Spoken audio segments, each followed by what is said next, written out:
welcome to the September 2021 meeting, the general meeting of the Diamond Valley Writers Guild. I'm going to start this morning with the normal question. Did anyone have anything published, or did anyone start writing something or finish something? Any news on the front? Becky, you have your hand up. What? On September 15th, I published my first book. Who's Your Daughter? What's the name? Who's Your Daughter? Okay. It's early life memoir, but it's told in short stories. And it's available on Amazon. Yesterday I sent over a picture, so hopefully it'll get posted on to you folks. So hopefully it'll get posted on the books list for this guild. I will. But it's been something I've been working on since 2011, and I never thought I'd get it finished. So it actually, Congratulations. Congratulations. In a sense, you're wrong. You have not been working on that book since 2011. That's the kind of book you've been working on all your life. That's true. So I think that's great. That's terrific. The first book is and it's always amazing. Anybody else have anything that you'd like to let us know about? Wait a second, before we go further, Becky, is that Hoosier daughter or? Okay. Hoosier, right? And are you on Amazon? Oh, there you are. Okay, I got it. All right. So you are right now in Kindle and paperback. Ooh, beautiful cover. Okay. All right, I'll get you up on the books page. Okay, thank you. Anybody else? Yes, Jim, my collection of short stories, Oddballs and Other Folks, is now officially on Kindle and should be in paperback in about 10 days. All right. And of course, in our writing group, we've heard a few of those already. They're terrific. I'll get that up too, Jolynn. Who did you publish the paperback with? Amazon. Okay, you went through KDP? Yes. Okay, thanks. Thank you. All right, that's terrific. Anybody else? No, seeing none. I just want to point out a book today, as I often do. If you've not seen this before, this is a book for people who love books. If you haven't seen it, 1,001 books to read before you die. Okay. I went through the list. I'd read 23 or 24, no, a little bit more than that, but not many. I mean, there are a lot of books. And there's one book in there that is so obscure, you have to go to a monastery in Spain to find a copy. But most of them you can buy. A lot of the classics, of course, are on Kindle and things of that sort. And when I was in college, of course, I read some, but there are many books in there that they talk about that I've not read, and it's a good guide. If you love books, it's a great book. I mean, just to read about other books and other writers and what they've done is fun. And I've really enjoyed it. I read the book completely cover to cover. I won't go back and do it again simply because it's so much fun, and I've forgotten what they've said about some of the books, but it's worth it. There's a whole series of them. I'm sure you've seen. There's 1,001 movies to see before you die, 1,001 battles. I mean, there are several books in the series, but this was my favorite. Okay, and from there, I want to move in to Chuck. Chuck has an announcement. Chuck. Okay, thank you. This is a friend of mine that's an actor that I've been in a couple of plays with, Kevin Spire. Some of you may know him. Is a member of the Hemet San Jacinto. Is it called Human Relations? It's called the Human Relations Council, okay? And they're looking for somebody to edit their newsletter.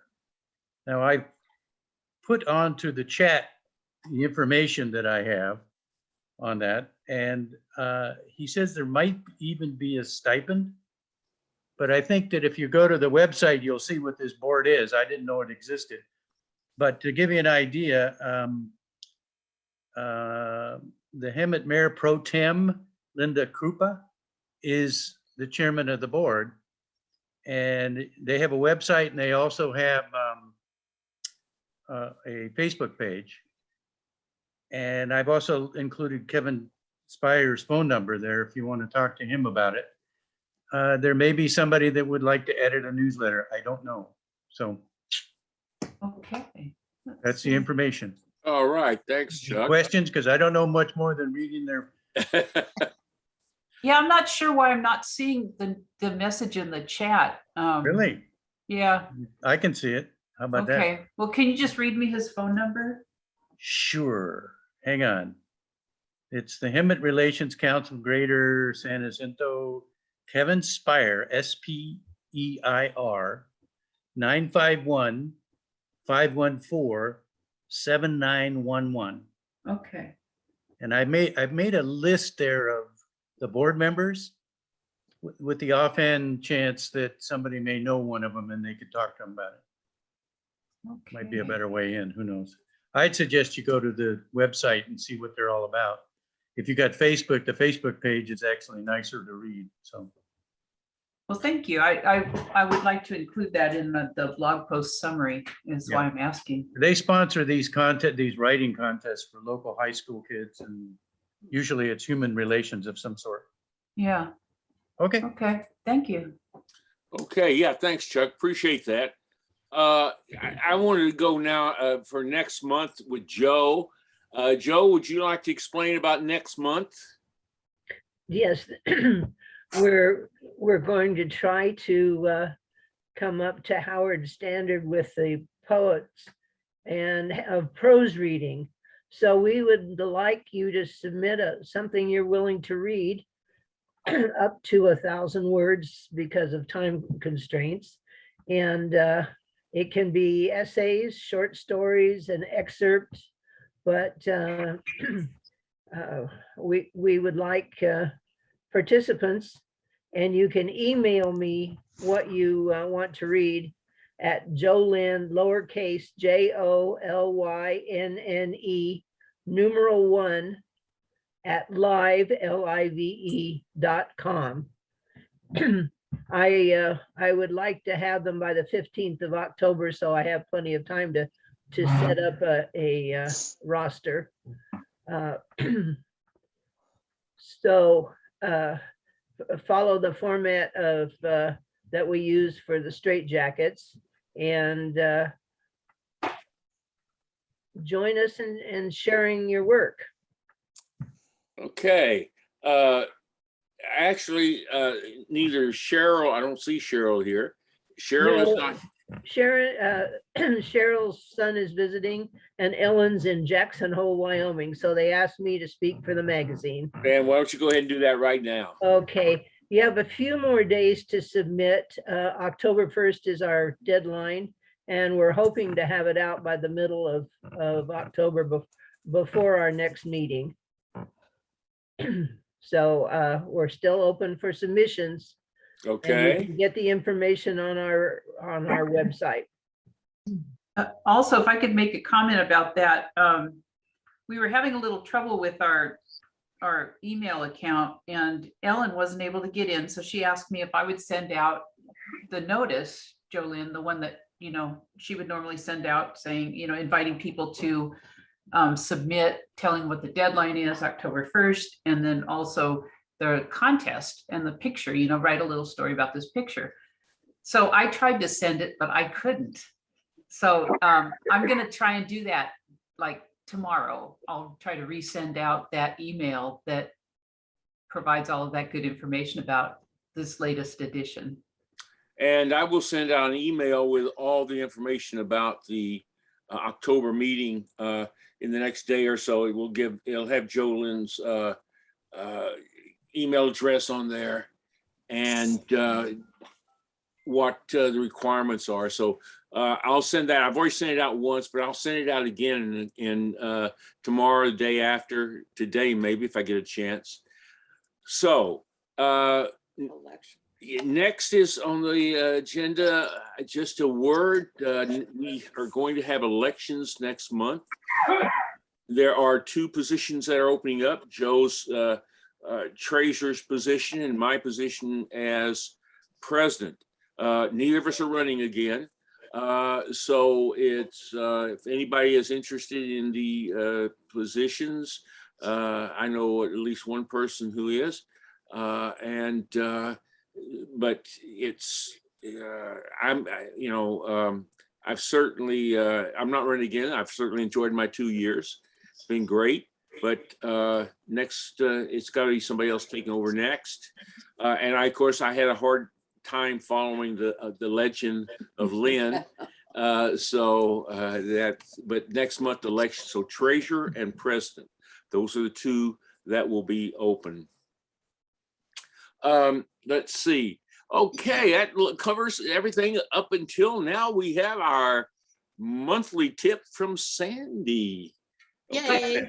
By the way, I just want to say something. I just got a text from Karen Robertson, and she said she's listening on her cell phone. So, hey, Karen, hi. Hi, Karen. So do you want me to do membership after Sandy? I'm sorry. No, Michelle, let's do you first. I'm sorry, my mistake. It's senioritis. Usually I'm ahead of that on the agenda, so I thought you might have forgotten about me, but that's No, okay. I'm used to it. No, I just, Oh, ow. He can Completely smell- disregarded at He every can turn. smell the barn. He's almost not the president anymore. And you- so you he's getting did- sloppy. I'm jealous. You did such a good job last time, or when I wasn't here, you did such a good job. I'm jealous, and so I left you off. Well, and Michelle, you're always so shy and reticent. So, Yes, you know, yes, Yeah, I'm sorry, Michelle. Go ahead. Was you? I've been trying to overcome my fear of public speaking. It's been a challenge, so. we're supporting Anyway. you. Okay, we have 2 new members this month, which it's kind of cool because it's late in the year, and so it was very nice. And I know that one of them joined because she wanted to submit to straitjackets, so that is a huge benefit. Everyone here, I believe, is a member, and if not, hopefully you'll become a member. If not this year, next year. But that is the huge benefit, is being able to submit to Straitjackets magazine, getting 10% off at Cameron's Books, having your published works on our website, and just the knowledge that you're supporting writers in writing and this organization that hopefully I think has helped a lot of people. When we first started this organization, we had published authors, but the number of people every month or every couple months that we hear who have published their short stories or the novel they've been working on forever. Okay, wait a second. Victoria's gonna find me. Somebody Judith? needs to mute themselves. I can't Judith, believe you all need to the- mute. All the junk that went. Judith, you need to mute, hon. Thank you. It's easy to do. It's easy to forget what you're doing out here. Anyway, but yeah, so we're up to 66 members at this point, Wow, which good. in a pandemic Zoom only meeting scenario is pretty good.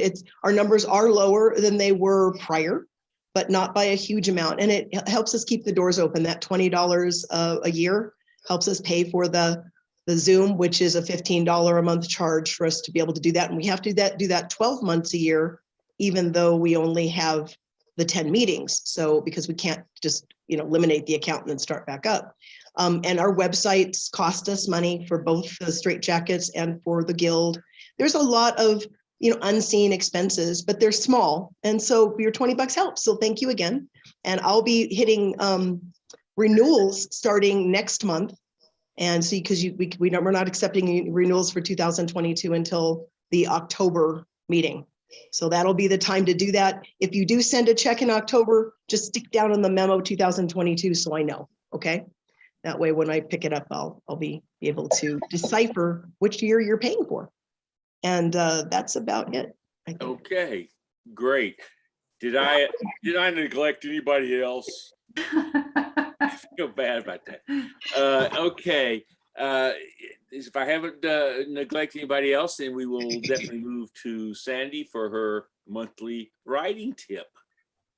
Well, this one I discovered when I was noodling on the Gotham Writers site, and I came across the Marcel Proust Character Questionnaire. And I thought it had some really interesting questions. There's about 35 questions there.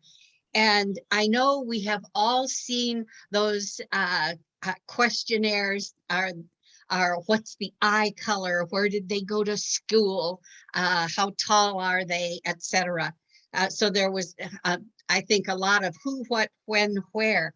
But these Proust questions sort of get to the why of things. So a sampling of those are like, what is it that you most dislike? What is your greatest fear? Which living person do you most despise? What is your greatest regret? What talent would you like to have? What do you value in your friends or in yourself?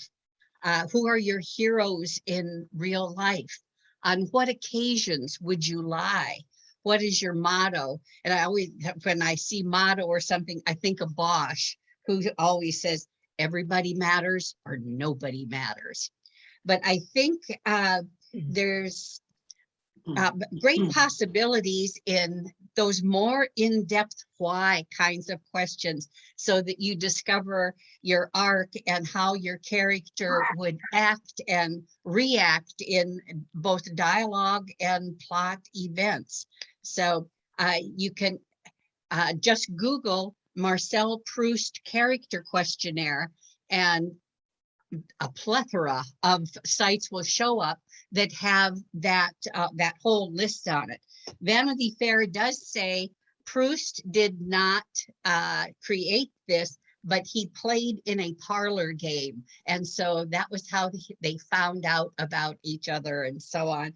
But Gotham writers say it's his list. Regardless, there's 35 questions you can utilize to really give your characters more life and more depth. That's it. All right, thank you, Good. Sandy. I'm sure most of you know Marcel Proust wrote Remembrance of Things Past, which is considered the longest novel ever written. It goes into about 6 volumes, and each volume's about 500 pages, and my description of Proust is dense. I would think dense reading. At any rate, thanks, Sandy. A great tip there. Okay, today we're going to do our speaker. Lynn, is somebody going to introduce you? If not, I'd like to. Well, this would be your big opportunity, Jim. Okay, well, here she is in all her glory. Most of you, of course, know Lynn personally. Lynn's joined the writing group when we all met in a bar here on Sarah. Was it, what mornings did we meet? Was it Monday mornings or whatever it was? I'm thinking it was. Yeah, I think it's Monday mornings. We'd meet at a bar, and there's only about maybe 6 of us, and it was Not counting the cockroaches. Yeah, right, the cockroaches and flies. But it was a bar that Ray Straight had a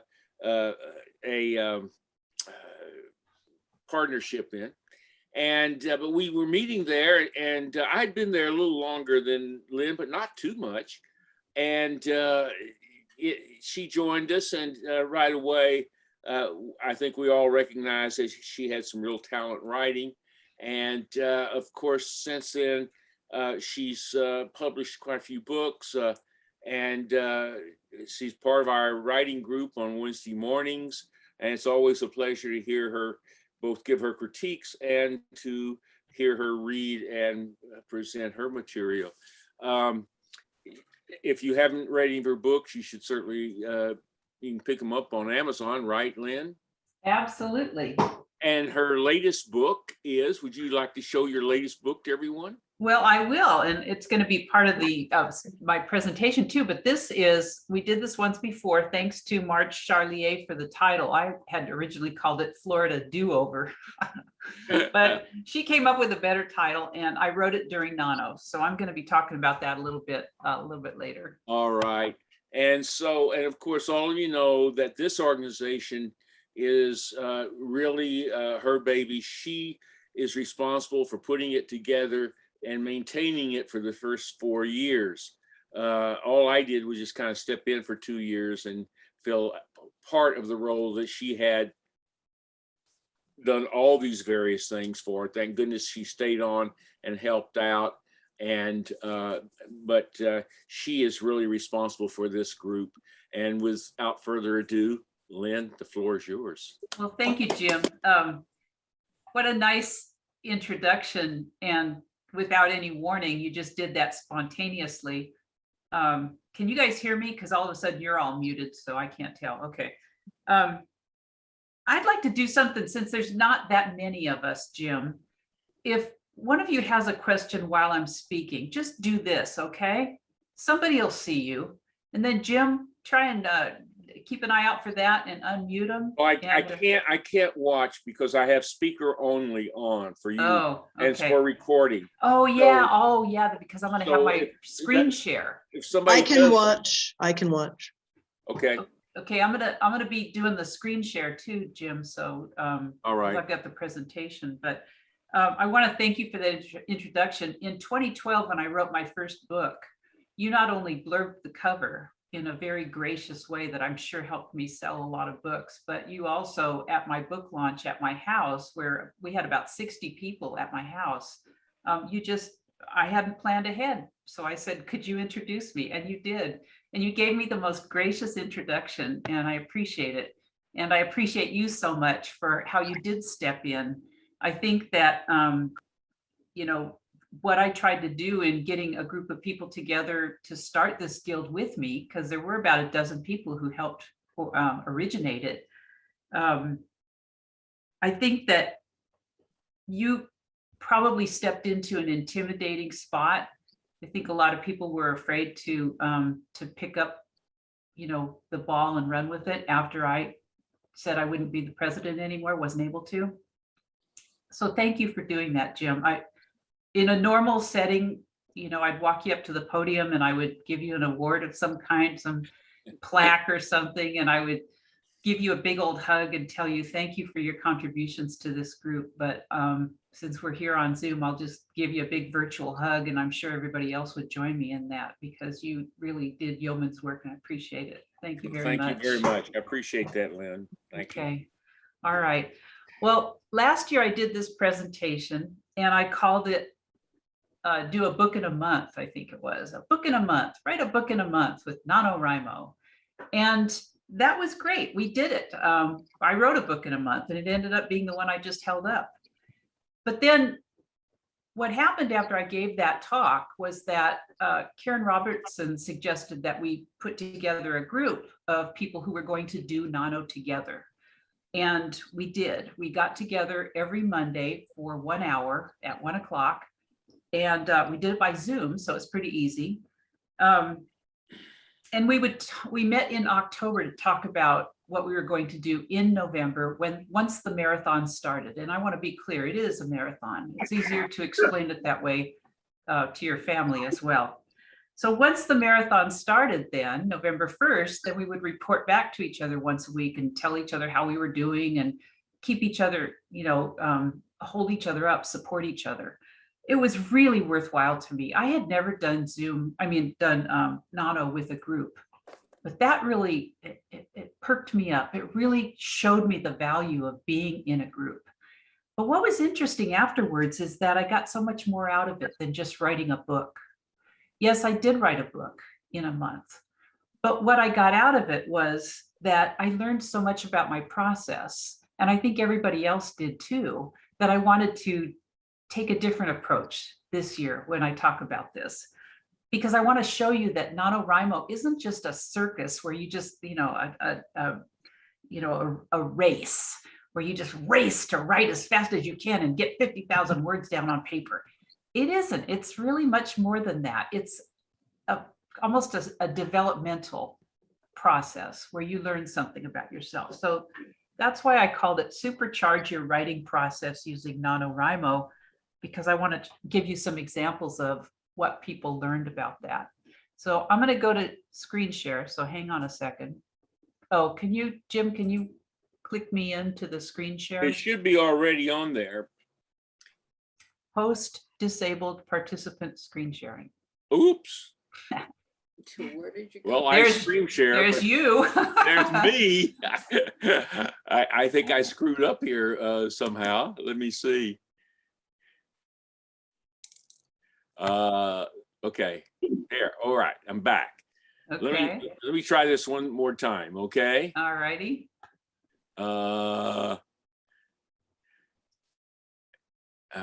There we go. Now let's Okay. see if you can try it. Oh, now. yeah. Here we go. Okay. There you are. Okay. And let me get this thing down here. Okay. All right. So that's the fancy cover for my talk, but we're already, oh, I wanted to say, most of you probably know what NaNoWriMo is, but it stands for National Novel Writing Month. I first did it about 7 years ago. Somebody who was kind of a stranger to me wanted to, make it like a little writing group of 2. And she said, well, let's do this thing called NaNoWriMo. And I was so lame, I thought it was pronounced Nanowrimo. So that's how far back I started. They've been around for about 20 years. It's a nonprofit. They have a website called nanowrimo.org, which will become important to you as we go along. And about 1 million people a year do NaNoWriMo around the globe. It's becoming bigger. And I'm sure that it just exploded when the era of self-publishing developed. Because before this, you'd write a book and then you'd try and find an agent and years later maybe get it published. But now you can publish that book December 1st if it's good enough, which it won't be, but we'll talk about that. Okay. But anyway, if you need a jump start, Nano is for you. By the way, am I yelling? Jim, just nod your head. And You're tell me fine. the You're audio is fine. good. Okay, good. Okay. So Nano can amp up your productivity. It can teach you something about yourself. And I can hear you, Jim. And you can, it'll help you complete a book. But sometimes people are reluctant to do Nano because they think that the book that comes out of this short of an intensive writing period would by necessity end up being junk. But I can tell you, if you follow my process, it will not end up being junk. I don't do Nano just because I want to experience the thrill of, the pressure. I have enough pressure in my life. I don't need to artificially manufacture it. I do Nano because I want to publish a book. It's getting towards the end of the year. Maybe I haven't produced enough this year, and I'm starting to feel like I want to have something to show for 2021. But I really go at it like I am a professional writer, and this is my last opportunity to get as far as I can on creating an actual book. So I've published 3 novels using NaNoWriMo. Later, you had something else to do. So I leave it up to you to. Somebody is talking. Okay, good. All right. The 3 books that I published using NaNoWriMo are Key Largo Blues. I wrote that largely in a hotel room when I was in Florida in November. Goodbye to the Blues. And these are full fat novels with actual writing in them. These aren't just fake books for this presentation. And then this is the one that I did last year. We did this once before. Again, it's like a 300-page novel.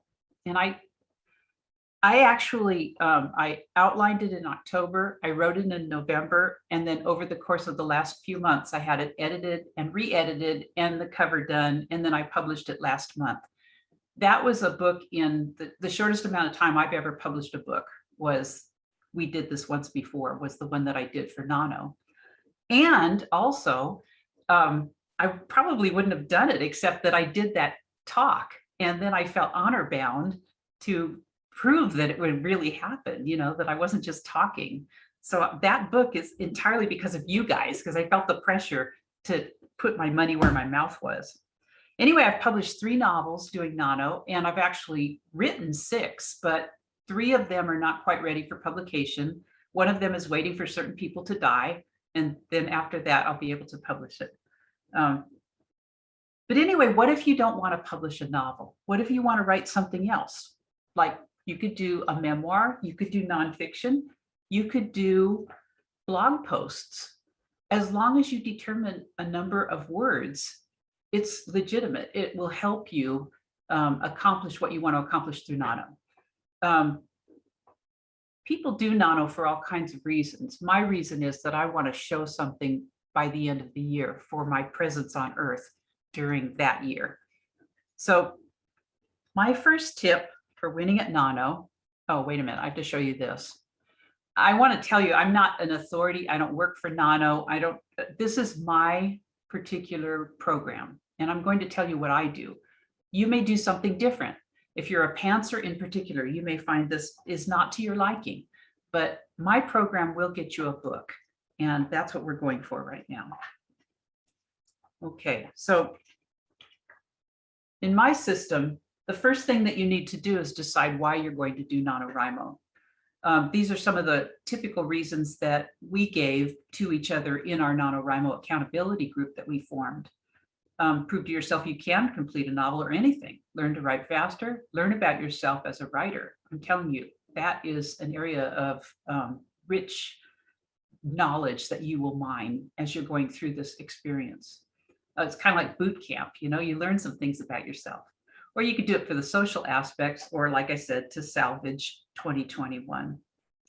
So last year, when we formed our accountability group, we called ourselves the Nano Challengers, and we told each other our goals. One of us wanted to learn to write fast without actually going back and constantly editing. I just realized I'm not watching for hands waving around. So Michelle, you are though.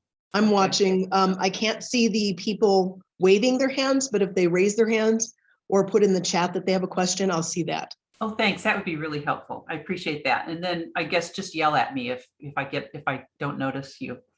Okay, so somebody wanted to write fast without constantly editing. That was a bad habit that she wanted to break. Somebody else wanted to learn to plan ahead better before she started a writing project. A third one could only commit to 20,000 words, and that's fine. You don't have to do the 50,000, but whatever you're going to do, be sure and plan, make a goal and tell your friends about it. It helps to have one. But whatever your goal is, as far as like, you may have like a non-numerical goal, like you want to learn to write every day, but you have to set a number because that requires you to sit in the chair every day. Most of us manage to do that every day. Some days during the month of November, you will get called away and you won't be able to do it every single day, but the goal is to write every single day. And consistency is what teaches you something about yourself. You know, according to brain science, if you repeat a habit 21 times, there's more likelihood that you're going to solidify that habit. So if you set your goal as writing 20,000 words and you do it in 2 days, I don't think you really learn anything, except, you know, that you're a stoic and you can certainly produce the words, but consistency is key. You want to write every single day. NaNoWriMo can serve as a springboard. It can jumpstart your writing practice, but only if you are consistent. Okay, so step 1 is have a goal. Step 2 is create a profile on nanowrimo.org. It's pretty self-explanatory, pretty simple. Just follow the prompts. Now, what I do when I go to nanowrimo.org and I already have a profile there, but what you want to do is click the box that says new project, and then you fill it in to the extent that you want to. The most important thing is to put in the number of words that you're going to do, but some of us like to do a little bit more. I actually create a fake book cover because it helps me visualize the project. That is the title that I'm going to do this year, but I'm not going to use that cover. I just needed something. But you know, athletes visualize before they go into a meet. This is for me, like I'm visualizing the actual work, and it's somehow I think it helps you get a little closer to the completion of the project. But whether you make a fake cover or not, be sure and fill out all the information in the new project box. Otherwise, there's no place to record your word count every day. All right, so you have you've established a goal. You've gone to NaNoWriMo and you've signed up. The next thing we do, step 3, I have to structure my story before I get started. Now, you may be different. This may not be your choice, especially if you are a pantser. But for me to sit down in front of a computer and write almost 1,700 words every single day, if I don't know what my story is, I just can't do it. I mean, I could write, I am doing nano, I am doing nano, I am doing nano, but I'm not going to end up with a complete book. And, you know, that is my goal, is to write a book every time I do nano. I want to come out of it with a book. So I need a template of sorts. I need to know, what is the story that I'm going to tell? How's it going to start? How's it going to end? I'm going to show you 2 simple examples of story structure. And by the way, you don't have to write this down. I always do a blog post summary on our website, dvwritersguild.org, after every meeting. It's usually up by about the end of the week following our meeting. I will include a link to these slides so you can just look at it on your computer. So far, what I've said hasn't been slide worthy for you, but you'll see some tips on the upcoming slides that so don't take notes, just enjoy the presentation. Okay, this is the simplest probably structure that you could possibly use. Who's the story about? Obviously, who's your main character? Why this person? What's special about them? What's going to happen? It really helps me, no matter if I'm doing nano or not. Whenever I start a new project, I always think about, what is the elevator pitch? What's the blurb? What's the one line? And then that's like the smallest version of my novel. I always write from that. It helps me know, and it's kind of like the North Star. I establish that this is what my story is about, and I keep writing to that particular premise. How is it going to happen? Well, if you're like me, you outline intensively, but if you're not an outliner, you could just have 2 or 3 scenes in your head. You could have the beginning scene, the midpoint scene, and the ending scene, and then write up to and beyond those scenes. But have something in your head that's visual. It really helps. And then what's the conclusion? I don't know if you can see this. Some of the graphics are hiding my slide, but what is the point of your story? I think it really helps to ask yourself in the first place, why would anybody want to read this? What's my point? Okay, that's an example of a very simple story structure. What I use when I first get started, you've probably seen this before, is the Pixar/Disney story spine. Once upon a time, every day, but after that, blah, blah, blah. You can read it for yourself. And again, it'll be on the slides. That'll be linked on the blog post. But this one really helps me get a simple idea before I get started of what my story is about, who it's about, and what's going to happen. What I do is I'll write this down on an index card, and then I'll go for a walk every morning during nano. You know, it's November, it's cooling off. You can go for a morning walk and not incinerate yourself. And I'll pull out that card and I'll look at it and I'll just walk around thinking and talking. And the neighbors kind of wonder about me, but they know I'm a writer and that's what I do. So there goes Lynn again, talking to herself, walking down the street.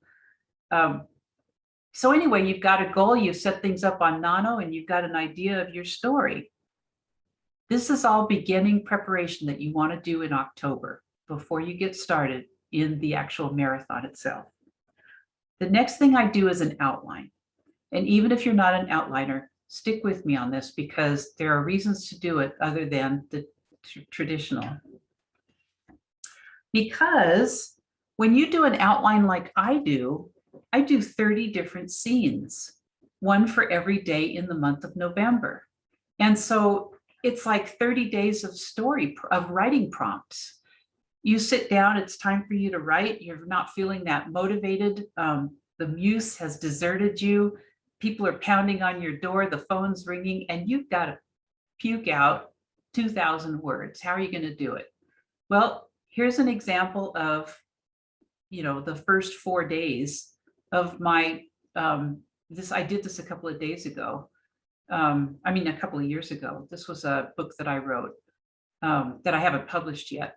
But this is an example of my 30 days of an outline. You can read it for yourself, but you get an idea of what I do. And I do that for the whole 30 days. Now, one of the benefits of this, besides it being 30 days of writing prompts is that you can jump around. Let's say today is the day you're supposed to write scene 2. It's the second day of Nano, and that's what you're supposed to write. But you don't feel like it. So you go to day 25. What does it say for that? That looks a whole lot more juicy. So you're going to write about that scene. Or you might pick 2 of them and write, you know, whatever you want. If you do a scene outline like this, you don't have to go sequentially if you don't feel like it.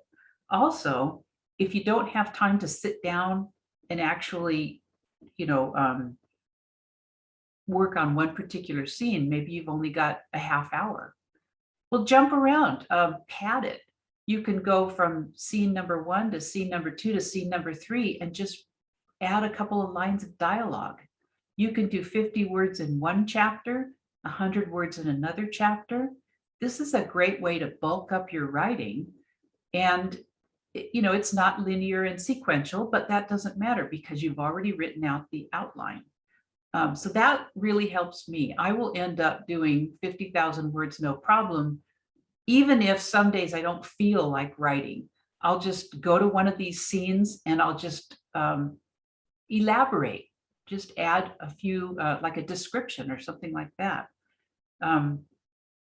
Okay, I should ask, I feel like I'm shouting into a void. I don't know if any of this is resonating for you guys. I hope it is. I can't ask for your reactions right now, but I hope it is helping. I know it's pretty detailed, but this is, like I said, this is my method. I've done it 6 times and it's helped me write a book each time. Okay. This is a great time if anyone does have questions. Does anyone have any questions? Have I put them to sleep? Yeah, I got one quick one for you, Lynn. Okay. My question is, this last book you wrote, Mm-hmm. it was 50,000 words in a month, but was it 50,000 words by the time you finished the book, or was it more or less? Oh, it's definitely more. And my feeling is that you can't really expect to write a perfect novel by the end of Nanowrimo. I do 50,000 words and that's like the guts of my story. But then I have to elaborate, I have to edit, and I have to make it into an actual pretty book. So it ends up being more like 75,000 words, but it's easy because when I've got the 50,000 down and I've followed my outline, I've got a pretty darn good book. And then I noticed that there's a scene missing where I didn't explain somebody's motivation, or, you know, I left a storyline alone, I dropped it. So then you can go back during December, January, February, and bulk up your 50,000 word story and turn it into something that's more usable. Does that answer the question, Jim? Yeah, that's excellent. Thank you, Lynn. Okay. I think there are a whole bunch of writers right now that are pumping out, you know, books every 2 weeks or every month or whatever. And I'm not that kind of person. Mine have to have, I'm more careful with my books. You know, I want them to have quality. I want to polish them and polish them. But there's a huge kind of a pulp fiction industry going right now, and people are making money, and I'm glad for them. My books are more like the traditional book, so it does take me about a year to write a good book. I'm not a fast writer, not according to those standards, but Nanowrimo really helps, you know, pick up my productivity. Okay, so the next step after I do the outline is, let me just prepare you for this. November is traditionally a month where we do a lot of traveling, we have family, we have, you know, the kids are out of school, the grandkids are coming over, whatever. There's a lot of stuff going on in November. I mean, what kind of sadistic person decided Nanowrimo should be done in November? They should have done it in a month when there was nothing else happening, you know? But anyway, November it is, the holiday month of November. And even though most of us aren't doing as much anymore because of COVID, we'll go back to the busy activity. So I like to look ahead in the month of October. I like to look ahead and see what's going to happen in November. I mean, like every day I look at my calendar and think, well, what days am I free to write? What days am I not free to write? And then I put that information somewhere. Here's what I do. Yep. That's right. I do a logbook for the month of November. I take a 3-ring notebook and I put 30 pages of loose leaf notebook paper in it. And I, label each one that, November 1st, November 2nd. And then I have these, can you see the labels over here on the side? I make up some labels, a sheet of 30 labels, and I put them up here in the upper right-hand corner of each page, so that at the end of the day, I can say, how many words did I write? How many words have I written so far? And what should my total be so far? Where should I be in this process? This is a good way to keep track of what your progress is. But what's most important to me is I can look ahead and say that on November 16th, it's my sister's birthday, we're probably going to do something. Be sure and write in the morning or write ahead of time on the 15th, bank some words. If I already know that there's some kind of activity going on, I figure out how to write around that, so that when that day arrives, I'm not blindsided by activities and think, oh, well, I guess I can't write today. I already know whether I can write or not. And the other thing is that when I finish up writing for a particular day, I'll write some notes in there as to is there something I want to address the next day, which really helps you get started the next day too. Let's say you're thinking about the fact that these two characters have never had this critical conversation that they're supposed to have. And you just realize that. So you write it into next day's notes, and it's like a story prompt that can get you started on the next day. 1 year before COVID, of course, I traveled a lot. I went to 3 different places in the United States. One of them was the Central Valley for the Thanksgiving, the family Thanksgiving dinner, but we went on the train. So I had to write on the train, and there were some other challenges too, but I wanted to show you what it looks like in the old days, and hopefully in the days to come when we're traveling more. In November, this is what my log page looked like for one particular day. Yep, I was going to be in an airport and on a plane most of the day. So I said, okay, Texas to Atlanta, that's what I was doing. I was coming from Texas and flying into Atlanta for, another family visit. So charge computer, the morning's probably going to be hectic. You might get a couple hundred words in before breakfast, and the bulk of your writing will be at the airport and on the plane. You'll have lots of hours today to write. So do 2 hours in the airport and 2 hours on the plane. That was my big plan. So I'm embarrassed to tell you that I wasn't able to use that information. I only got about 200 words done. But this leads to something else. The importance of banking your words. If you have a day where you can write more, do it. Put in an extra couple hundred words here and 100 words there. It really adds up when you have a day like this, where in spite of the best laid plans, something happens because life gets in the way. And in the beginning of this, I was talking about how doing Nano is more than just a word count. It's more than just trying to get 50,000 words on paper and then moving on. You learn about yourself. One of the things I've learned about myself from doing Nano is that I can write anywhere if I have to. And one of the other things I learned is that, I think of myself as a morning person. I only write in the morning. I do better in the morning. And that's true. But if I have to sit down in the evening and write, I can do it, even if I'm not at my own house, even if I'm on a plane or a train, or, with a notebook in my lap, writing in the passenger seat of a car, going up the California freeway, the 5. I can write anywhere. And sometimes you get into it and it actually ends up being good writing. So your preconceived notions can sometimes change as a result of doing Nano. I think that kind of introspection and self-knowledge is really important to a writer. We have to keep learning about ourselves, right? And also to expand, to break through our limitations, what we think are our limitations. Well, I can't write unless I have, my little inspirational candle and my bell, and it has to be exactly 8 o'clock in the morning, and I have to have had a good breakfast. The heck with that. You can really do more than you think you can. And that's what Nano can teach you. But anyway, getting back to the logbook, this really helps me. So every day I write in the logbook, or I have written in the logbook to say whether or not it's going to be a good day for writing or not, and I plan accordingly. And then at the end of that writing day, I record my word count up at the top and any relevant notes that will help me get a good jump start for the next day. And I do that every single day. And hopefully at the end, on October 31st, the last page will say something like this. This is actually what I wrote on one year. And it's embarrassing, but not so much that I wouldn't share it with you. Holy crap, you did it. You are Wonder Woman. So that was my accomplishment in that particular year. And after you get done, you'll get a certificate. This is because you have remembered to record your word count every night when you get done writing, or every day when you're finished for good.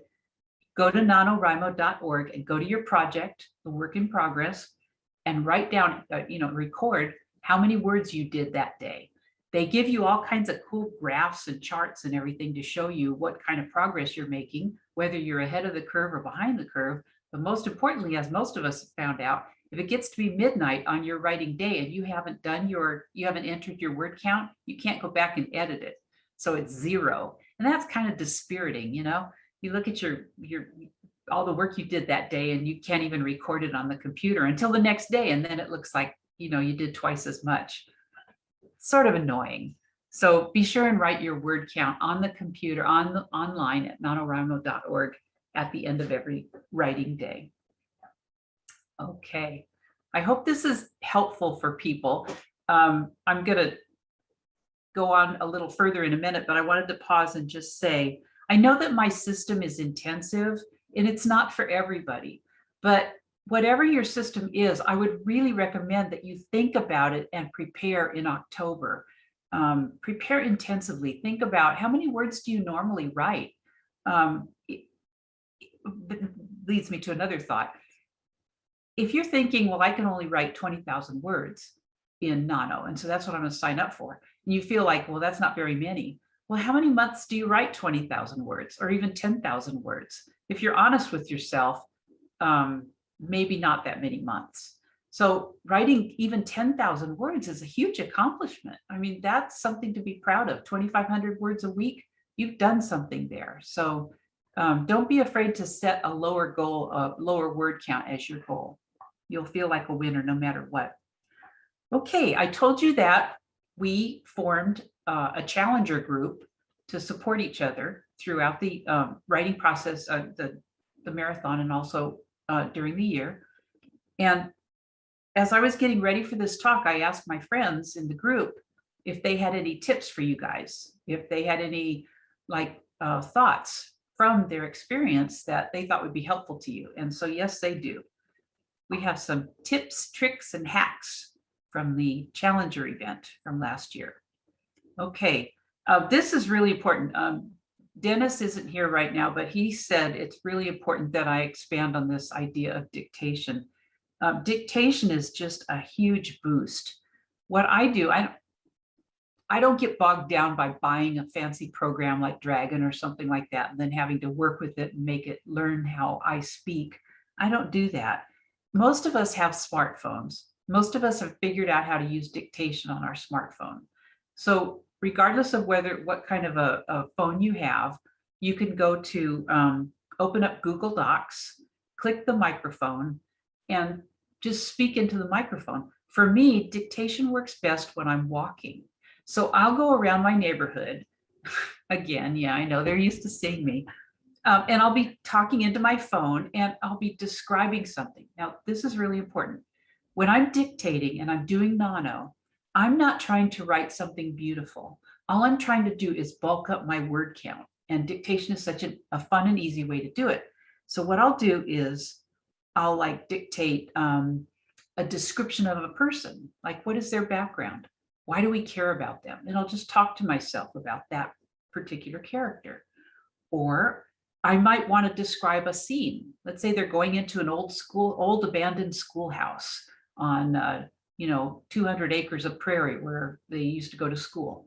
I'll describe the way that the wind is blowing, what the grasses look like, what does the schoolhouse look like?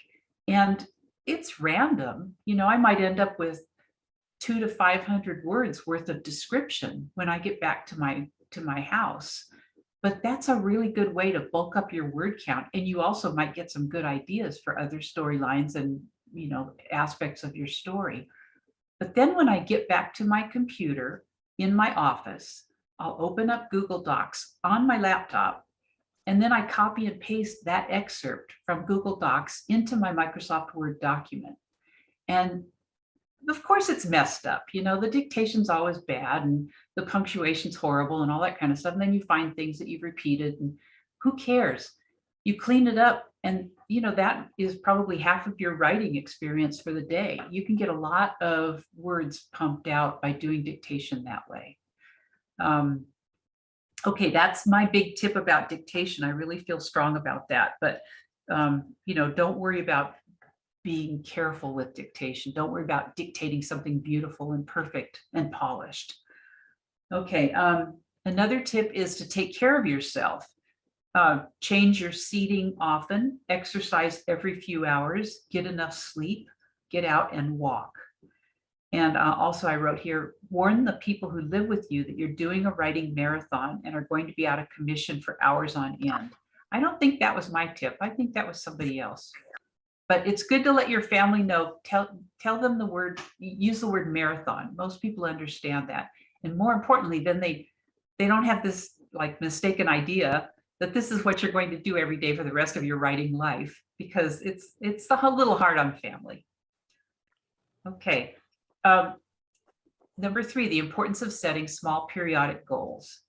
As an example of small goals, I will tell you that sometimes I'll write for 500 words and then I get up and I go do a video game or something, you know, to just refresh myself, and then I'll go back. It's like my reward. I do 500 words and then I get to go play this zombie game.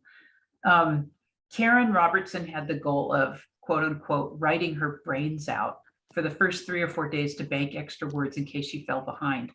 I really recommend that. I'm going to do that myself this year. I thought she was like amazingly like taking it almost too seriously when she first started out, because she was just killing it, you know. But then think about it. At the beginning of this marathon, you're all excited. You're all fresh. You haven't hit the middle of the month doldrums, which sometimes we do. So while you're all fired up, write as much as you possibly can. If you end up writing like 2,500 words one day, shoot, you've got an extra 500 or 700, 800 words that you can use some other time when you get into a bind, because you don't want to slide too far backwards. It's hard enough doing 1,667 words every day without having to, you know, do an extra 200 just to catch up. So bank your words if you can. You might set the goal to do pomodoros. I don't know if you know what those are, but that's 25 minutes of writing and then 5 minutes of a break. 25 minutes of writing and 5 minutes of a break. So you might say to yourself, I'm going to do 5 pomodoros today, rather than, you know, looking specifically at a word count. Set yourself little goals, especially if they're followed by a reward. This can help make your writing seem more fun and more doable. Number 4 is self-explanatory, as is number 5. Because when you enter your word count on nanowrimo.org and you get to like 1,000 words or 5,000 words, they give you a little like an icon that's an award, and it feels kind of good. All right. The rest of the tips are, okay, we already said this, but I want to hammer it home. Make sure you enter your daily word count on the dashboard. I mentioned about jumping around, adding 100 words here, 100 words there. That's when you have an outline, you can do that. And it's really helpful to help pad your word count. Prep work, do it before November 1st. That's really, really important.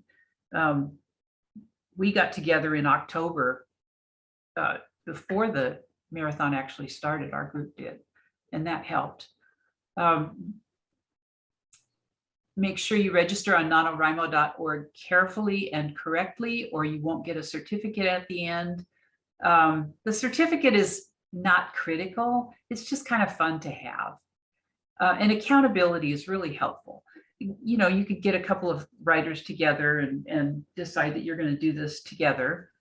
If you have any trouble finding a group, I don't know if you can see this, but like look around in here in this group right now and see if there's anybody that you might want to partner with to do this. You can have an accountability group that consists of just you and one other person, or you can go on Facebook and just search for Nano groups, or go on Nano and see if there's somebody online that's less in real life, you know, in-person meeting these days. But you can find a group anywhere you look.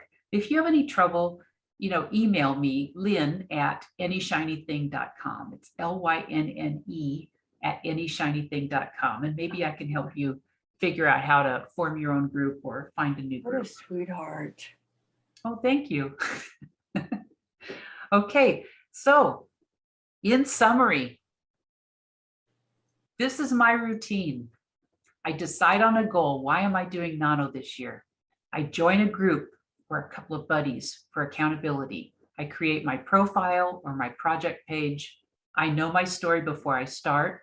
I create a scene or chapter outline. I create a logbook to help myself be prepared and know in advance what I need to do. And then I take care of myself because it is a marathon. And afterwards, I celebrate because I feel like a real hero, man. I can't believe I've done this. And everybody in my group felt so good. Even if they didn't actually reach their goal, they learned something about themselves or they accomplished some version of their goal. So it really helps you boost your writing career. And I think if you want to see yourself as a professional writer, this is something you've got to do it at least once. So final thoughts. I don't know if our display is covering that. Let's see.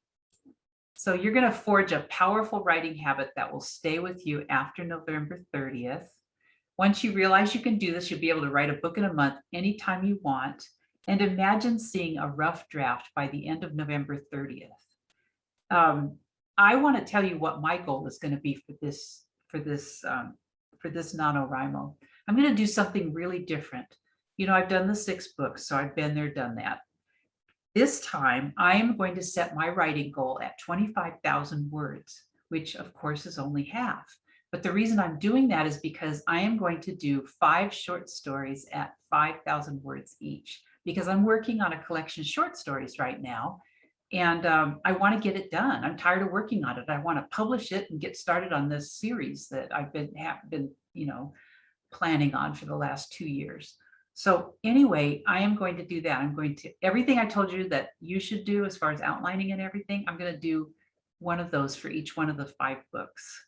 Oof, I know it's really scary, and but I'm going to do it. I think maybe doing half as many words, even though it'll be twice as hard, will still be, I think it's doable, and I'm really excited about it. So I'm going to do this and I'll report back to you. And also you can email me again, Lynne, LYNNE @anyshinything.com, and ask me how I'm doing. Or if you have any questions, let me know. I'll be happy to help you. I think this is really worthwhile. It's not like a fad. It has value, especially in terms of what you will learn about yourself. This will give you muscle as a writer, and I really, really recommend it. So that concludes my talk. I'll be putting these slides on our blog at dvwritersguild.org within, you know, a few days after, as soon as I can. So I'll get back to you on that. Just watch the blog, and hopefully this was valuable for you.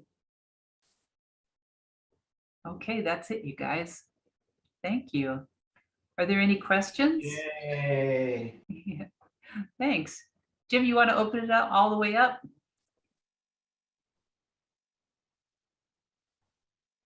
Hello. Jim, you're muted. And so are we. Can you unmute everybody, Jim? Lynn, can you hear me? This I is can, Karen. yeah. I can hear you for some reason. Hey, Jim, one of you're the things- muted. okay, One because of the things, my unmute age, yourself if you have a question. Okay, unmute yourself. Yeah, just unmute Okay. yourselves, you guys. Just unmute all of Okay, you, hang on. unless you have a dog barking or something, you know? Hang on, I'm trying to remind you, Lynn, because of my age, they should also consider their seating positions. And I know you mentioned to change places, but I had at least 6 different places that I rotated to, because the first time I did Nano, I got sciatica because I sat too long in the same place. And also, you've got to make sure that you're doing some exercises with your hands, because your carpal tunnel will kick in if you have problems with that. So I'm just saying, those are a couple of things you want to be aware of to not overdo. So there you have it. Yeah, take care of yourself. That's true. Anybody, does anybody in the group that was in our Nano Challengers group have anything to say about the experience? Yeah, I had never done Nano before, and it was only because of the world slowing down a little bit last year because of the pandemic that I said, okay, always wanted to do it, been wanting to do it for years. I decided to do it, and I'm one of the ones who set the goal at 20,000 words, which I made barely.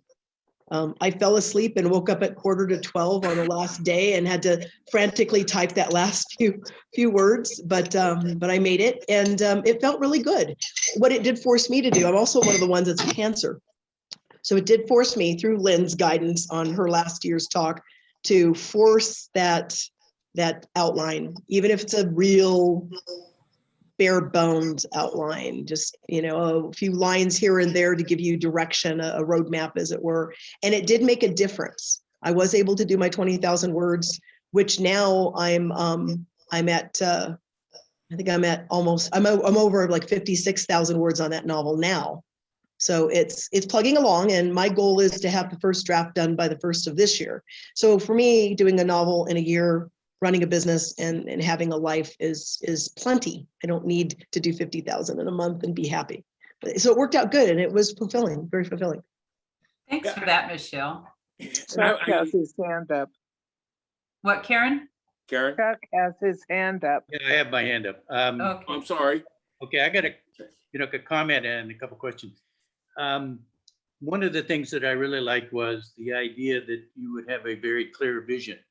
By and large, if you look at athletes or dancers or people who want to achieve things, they have a very clear idea of where they want to go, and then they keep that vision in front of them.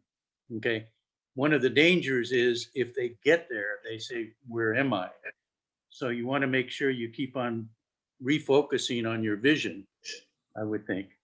The other thing is, the question I have is, how do you figure into research? A lot of writing requires researching your stuff. Can you just put that into the words that you basically create by creating a research document? Can you basically put that into your novel writing in Rimo?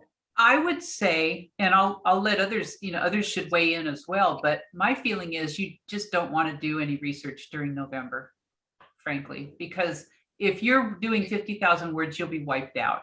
If you have extra energy at the end of your writing period, I would say do some more writing, pad your word count, but you can always make stuff up. And like, for example, what's the capacity of a steamboat going up the Mississippi in, whatever year?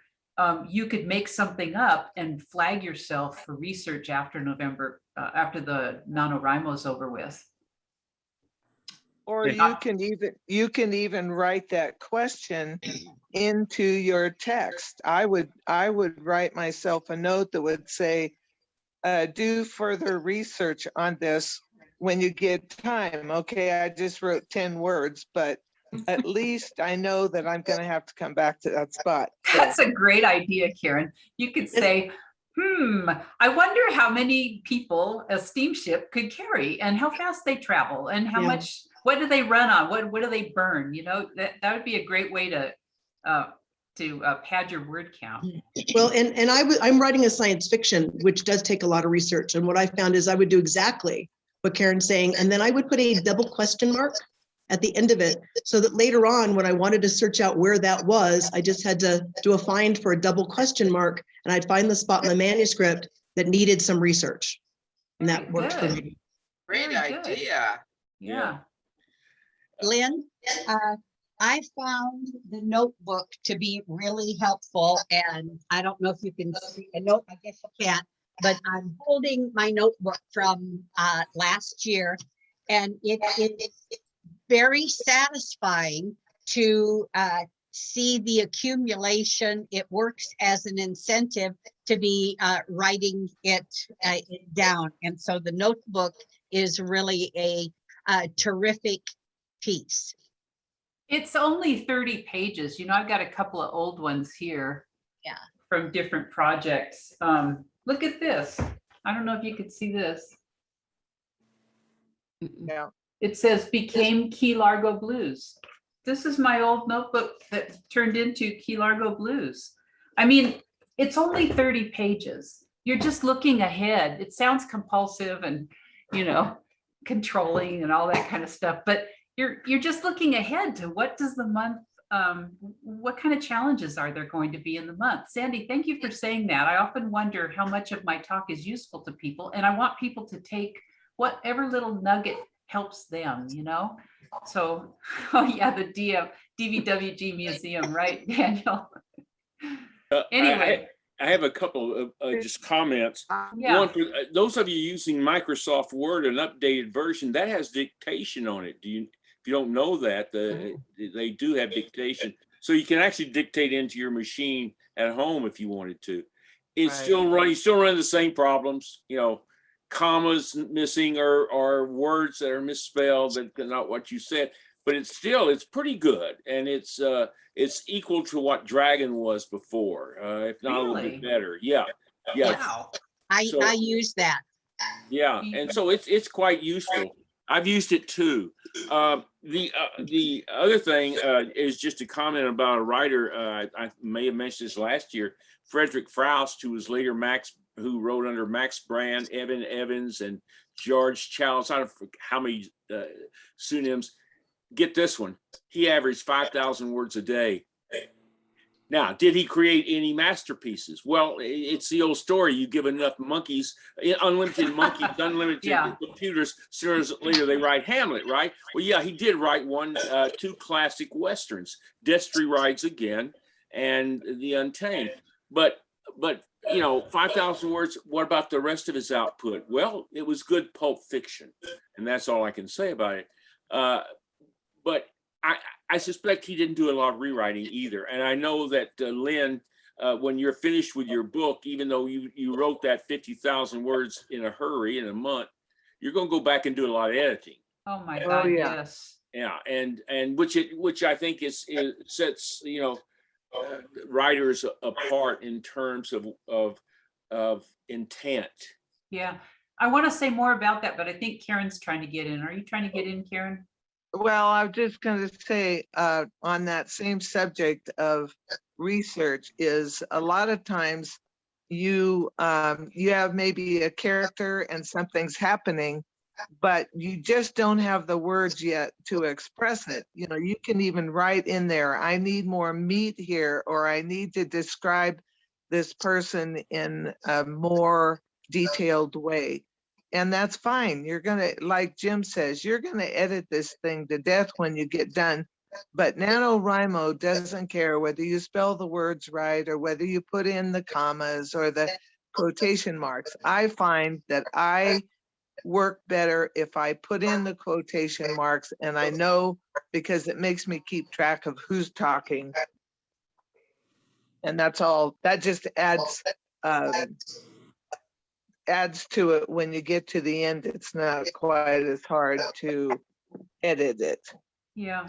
I can't remember who the author was, but they said you can edit a really poor, lousy page of your draft, but you can't edit a blank page. Yeah, I know. Yeah, Bev, good point. Bev, what did you want to say? That's what I've been doing wrong. You can't edit a blank page. Who knew? I think it was back in 2018 that I did Nano for the first time, and I got my certificate at the end. The novel I had written, I had it edited, and she gave me 14 pages single spaced of suggestions, and it was Oh wonderful. my gosh. I learned so much. But right now, that novel is sitting on my shelf, waiting to be redone completely. But right now, I'm toward the end of a historical fiction novel, and I just can't get to it. And so, Lynn, thank you for your presentation. You've got me fired up to get on Nano again, and Well, we'll see good. if I can finish this baby. And Karen, I want you to know I have used a few of your suggestions, because I too, when I write, I put little notes, I need to research this further, or with this character, go more in depth or whatever. So, and I think I'm going to do that in November, because that will up my word count too. So, Well, Bev, the one thing that I would question though is, and I don't know this for a fact, but it seems to me that if you have to think real hard, or you want to do something artful or beautiful, in other words, if you want to write really well, I don't know that Nano is the right venue for it, because it's like you're shooting words out of a cannon. And so if you're thinking you're going to like wrap up your nicely constructed historical, I don't know that this is the right venue for it, because the pressure would really be on you to do something quality, but also in a short period of time. Unless you said, I'm gonna, well, I don't know. I think I appreciate what you're saying. And yeah. I wish I could remember the person who said this, but give yourself permission to write crap. And And Lamont. yes. Yeah, the SFD, crappy first draft. And I am a prize-winning procrastinator.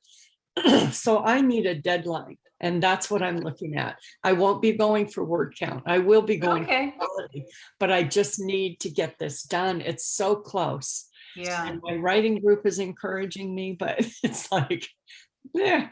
I think part of the problem is I don't know where it's going. I know where it needs to get, but I don't know how to get there. So that'll give me a lot of food for thought for October. Yeah, somebody's got a question. Bev, you could take those 14 or 16 pages of critique that you have, and you could set that up as your goal, that each week you will do 2 of those. You will address 2 of those. Set up a different kind of goal for yourself that has you editing and using and adding whatever it is you need to, in addition to what the critique has been offered to you.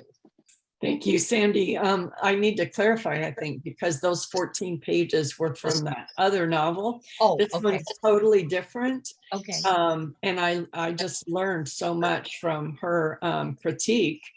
And believe me, I apply that. I hear her voice in my head all the time, and I share that with my writing group too. So it's just this procrastination thing that I've got to get over. Well, one of the great antidotes for my procrastination is having people who are expecting me to produce. Like being in Jim's writing critique group, Jim and Vicky's critique group every Wednesday means I need to bring something. Yes. And so, and then doing this presentation means I need to cook up a new thing to prove to you guys every year, that this is real. Yes. But what has really happened for me in real life, Bev, is that I went from, my first book took me about 8 years to write, but I was learning the craft, so much of it was learning. And then every book after that it was cut in half. For me to have written this latest book in about 10 months, it's a wonder to me that I did it. And I actually think it's good. So, it really can help you be accountable if you have people who are breathing down your neck and expecting you to, Yes. to produce when you say you're going to. Yeah, I have a problem when I'm writing. My problem is that if I don't edit some while I'm writing, and I go back and really edit the earlier chapters with, I spend hours and hours editing each chapter. If I don't do that, I think I have a piece of crap.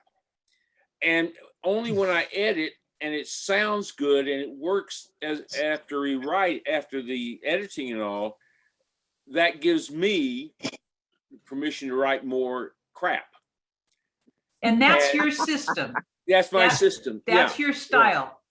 You are a unique writer in that every single week you've got something. You are the most consistent writer I know.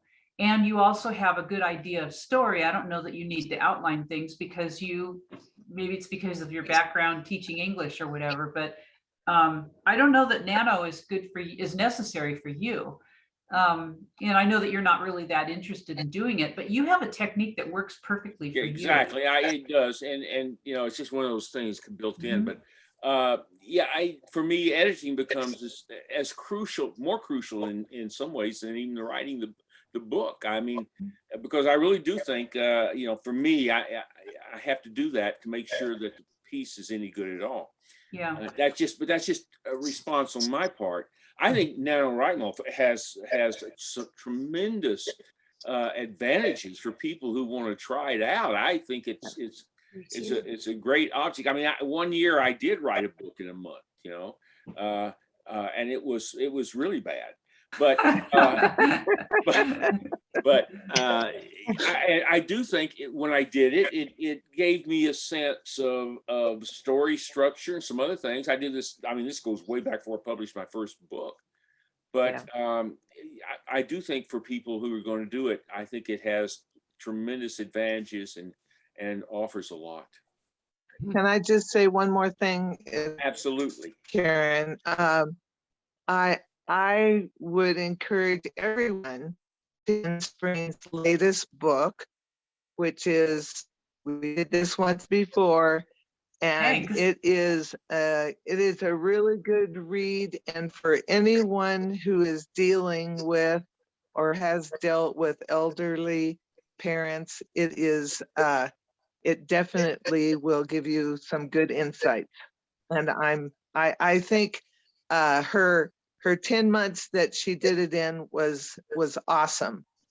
And Jim, she wrote it in 30 days, but it took a long time to get it ready to go. So, but it was good. It's great. Thank you, Karen. Check Venmo. Yeah. And Jim, I want to speak to your method. By the way, it works very well for you. I do the same thing. I always go back and edit what I wrote the day before and move on. During Nano, I did as well. I didn't stop that. It's one of the reasons why I set a 20,000 word goal, because I know that that's how I jumpstart to continue on with the manuscript, is by cleaning up what I did the day before. I don't spend hours doing it, but I go through and I clean up at least. Yeah, I literally spend hours on a chapter. I mean, I'll spend 7 or 8 hours on 2,000 words rewriting it. Yeah, and it shows its quality. One of the things I think for me, what Nanowrimo helps me do is it condenses my story into such a small timeline that I don't have any trouble seeing the story as a whole entity. If it goes too many months, I forget what the characters were doing. I forget some of the storylines. But if I have to, create a whole 50,000 word complete story from beginning to end with high points and characters and everything else, it's easier for me to then, once I have that, then I can go on and polish it and expand it and everything else. But if I am left to my own devices, writing that same 50,000 words will take me a whole year. And by the end of the year, I don't know where I was. I don't know what I was writing about, Okay, I forget. I have a question for you along those lines. Yeah. When you wrote your books, like this last one, okay?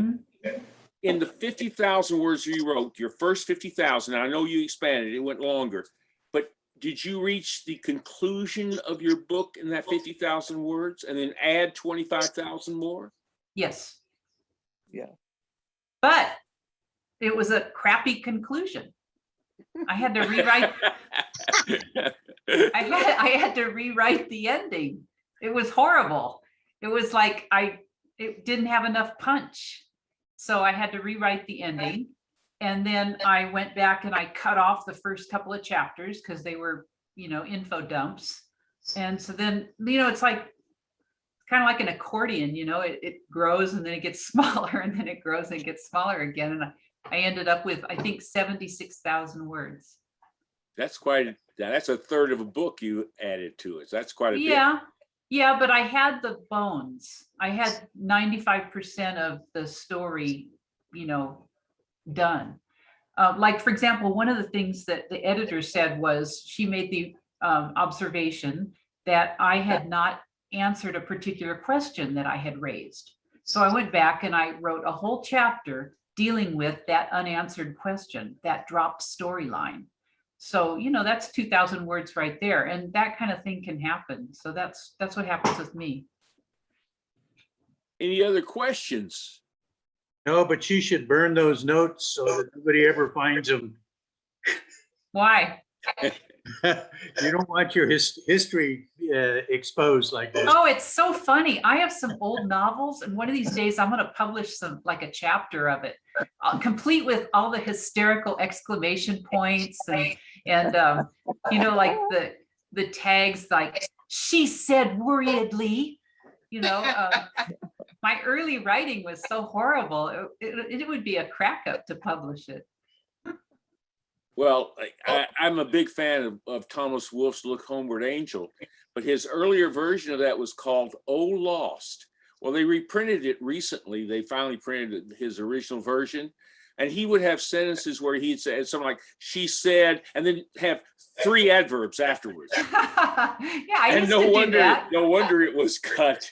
That's how I used to write, Jim.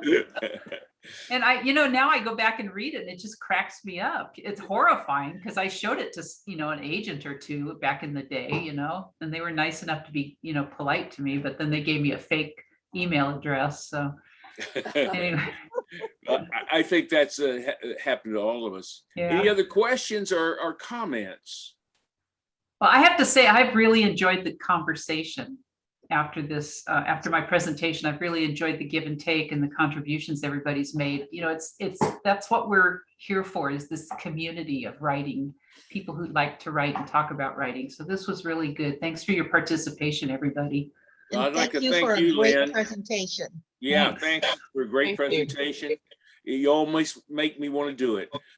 Almost, really. but not quite. Not quite, but almost. I've Got me real enjoyed close, but- I've enjoyed the chat notes too. It's hard to pay attention to them as they're going by, but thanks for all of you who have entered notes in the chat. Really appreciated it. All right, everyone, and we'll see you next time for the reading of Prose, and I will send out Joe's announcement either later today or tomorrow. Okay, and Wait, so wait, information once again. I got my hand up. Yeah. Oh, yes, Chuck. I'm sorry. Okay, I'm sorry. That's all right. I just have to figure out how to get noticed. Just to follow up on the Dorland thing, I posted on the chat. The guy's name is Donald Smith. It's called Table Manners, and his email address is on there. It's basically Donald Smith 1949 at gmail.com. And I don't know how much more you need to know, but what they do is they have authors that come in and present slightly written plays, and then actors portray them, and then they have a discussion about what the actors are thinking while they're trying to build this character. So they do it about once a month. I've done a few. There you go. All Does right, anybody know? Does anybody know once the recording is over with whether the chat notes are still available? Yes, they are, I believe. Okay. I think the chat notes are still available. Okay. I think that would be a good idea. Okay, great. Thank you. All right, everyone. It's been wonderful again, and I will see you, the rest of you, in a month. Okay. Some of you. Hey, soon. Jim, happy birthday tomorrow. Oh, well, thank you. Thank you. Yes, I'm feeling very young. Bye-bye, everyone. All right, Thank see you. you later.